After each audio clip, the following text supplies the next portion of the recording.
In this guide, I'm going to show you how to drop pallets here in Violence District on Roblox. This is Aiden from JustBoz, and before we get into this guide, make sure to like the video and subscribe to the channel with all notifications on. It really does help with the channel and it lets us know that you want more content like this, so we greatly appreciate it. If at any point throughout this guide you did have any questions, just ask them down in the comment section below and we can help you out further.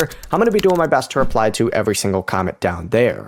Now, whenever you're in a game and you're near an upright pallet, you just need to essentially move close enough and you're going to see a little indicator pop up on your screen. Simply go ahead and select that indicator on keyboard and mouse. It is just the space bar, so I'm sure it's something like A on, controllers, or it'll just pop up on screen if you're on mobile. But you need to just press the displayed interact button to drop the pallet across the path. And if the killer is close enough when the pallet drops, it'll stun them so that you can create that extra distance and hopefully lose them, right?